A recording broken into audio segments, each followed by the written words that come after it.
Montañas, selva, llanura, ciudades y una plataforma continental con enormes recursos. Te invitamos a averiguar cómo es realmente la Guayana Esequiba, la región que Venezuela reivindica como propia y protagoniza un conflicto que tiene más de un siglo. En el norte de Sudamérica nos solemos encontrar con un mapa político así. Entre Brasil y Venezuela aparecen Guyana, Surinam y Guayana Francesa. Pero para los venezolanos este mapa es incorrecto. Es que realizan esta no tan pequeña corrección. La frontera oriental del país, en vez de ubicarse a esta altura, se traslada más de 200 kilómetros al este, sobre el cauce del río Esequibo. Toda esta región es conocida como Guayana Esequiba, y las autoridades venezolanas están convencidas de que legalmente es parte constituyente del país.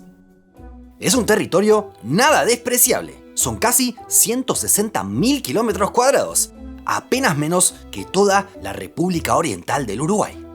Si Venezuela controlara ese territorio, superaría el 1.000.000 de kilómetros cuadrados de superficie. Entre los países más grandes del mundo, pasaría del puesto 32 al 28, por encima de Nigeria, Tanzania, Egipto y Mauritania. Pero, más allá de la extensión que tiene, ¿cómo es este lugar? En principio, diverso. Se vive muy distinto según la latitud. En el norte, sobre la costa, nos encontramos con una mayor influencia caribeña.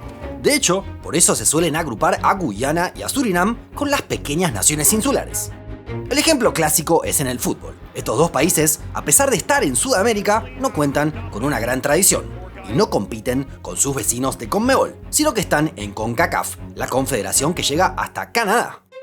Además, toda la región septentrional agrupa a las zonas más pobladas. El 90% de los habitantes del país se concentra en el 5% del territorio, sobre la zona costera.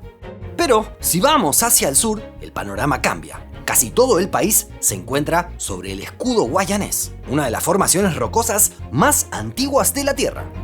De esta forma, podemos ver formaciones montañosas increíbles, como el caso del Monte Roraima, una de las mayores atracciones turísticas de la zona.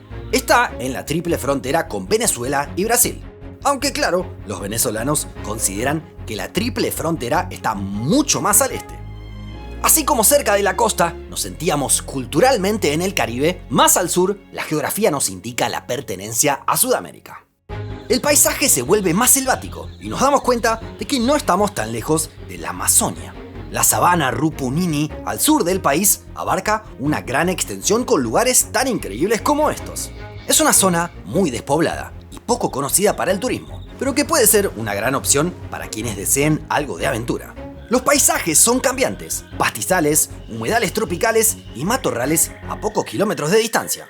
Hay más de 25 especies endémicas de animales, muchos de ellos salvajes. Podremos encontrarnos con osos hormigueros, jaguares, águilas arpías y con las increíbles arañas Goliath, unas tarántulas que son gigantes y se alimentan de aves.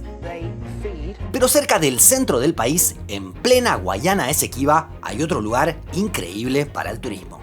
Las cataratas Kaitur tienen un salto de agua de 227 metros de altura.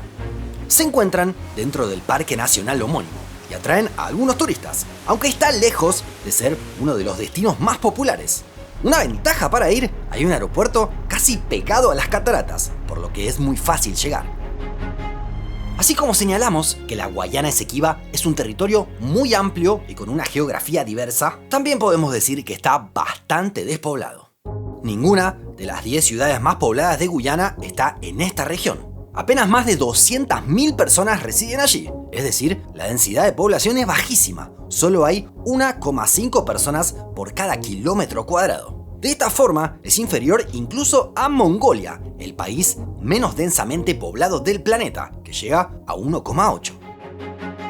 Aunque no son muchos, los guyaneses que viven allí no tienen dudas de su nacionalidad. Los venezolanos, en cambio, están convencidos de que el Esequibo les corresponde. Para comprender los argumentos hay que retroceder un par de siglos en el tiempo, hasta la época colonial. En 1814, el Reino Unido le compró a Países Bajos una parte de sus territorios coloniales. Nacía con capital en Georgetown, la Guayana británica, lo que hoy conocemos como Guyana. Pero en aquel tratado entre europeos no se definió cuál era la frontera occidental. Los venezolanos aseguran que era el río Esequibo. Cuando se independizó la Gran Colombia, allí se encontraba el límite entre ambos territorios. Sin embargo, con el paso del tiempo, los británicos habrían traspasado la frontera poco a poco hacia el oeste. Los venezolanos aseguran que lo hicieron ya que encontraron oro, lo que revitalizó la importancia de la zona. La cuestión es que a finales del siglo XIX, Venezuela rompió relaciones con Reino Unido por esta cuestión. Para resolver la disputa, pidió intervención de los Estados Unidos, país que recomendó un arbitraje. Esta mediación se realizó. En 1899, el Tribunal de París, creado para la ocasión, dictó un fallo favorable a los británicos. La colonia se quedaba de esta manera con el Esequibo. Así se mantuvieron las cosas durante varias décadas. Pero, medio siglo después, se descubrieron documentos que mostraban que el tribunal no había sido imparcial, lo que reactivó los reclamos de Caracas. Se protestó ante la ONU y se logró un avance. En 1966 se firmó el Acuerdo de Ginebra entre Venezuela, Reino Unido y Guyana, unos meses antes de que lograra la independencia. Allí se acordaron pasos a seguir para poner fin a la controversia limítrofe. Sin embargo, esto no sucedió. Al ver esta situación, Antonio Guterres, al frente de la ONU, estableció en 2018 que la Corte Internacional de Justicia de La Haya examinara el caso. Los venezolanos no estaban de acuerdo con esta cuestión, ya que sostenían que es una cuestión que deben resolver de manera bilateral ambas naciones involucradas. En 2023, la Corte de La Haya rechazó los planteos de Venezuela, aunque todavía no se expidió sobre la cuestión de fondo. Pero, así como los venezolanos exponen estos argumentos, los guyaneses creen que el laudo de París es válido. También agregan que durante varias décadas Venezuela lo aceptó y respetó. Además, señalan un tema extra. Hace algunos años, Guyana descubrió enormes reservas de petróleo frente a su costa, lo que generó un repunte muy marcado en su economía. Esto coincidió con una presión más fuerte de los venezolanos en sus reclamos. Es decir, así como de un lado creen que se le dio importancia al Esequibo hace un siglo y medio por el oro, del otro marcan algo similar, pero con el petróleo. Mientras tanto, así como Venezuela reclama ese extenso territorio, Guyana también tiene un reparo sobre la situación actual. La isla de Anacoco se encuentra sobre el margen del río Cuyuní, que es reconocido internacionalmente como el límite entre ambas naciones. En Georgetown consideran que Caracas ocupa ilegalmente la isla desde que se instaló en 1966. Del otro lado, sostienen que es territorio propio y que se encuentra fuera del área en litigio. Actualmente no hay población civil, sino un puesto militar venezolano. Según tu visión, ¿a quién le corresponde el Esequibo? ¿Te gustaría visitar la zona? Déjanos tu comentario más abajo. También te invitamos a que nos apoyes para que sigamos creciendo. Podrás comprar nuestro libro, sumarte como miembro de Un Mundo Inmenso o darle me gusta a este video. Hasta la próxima.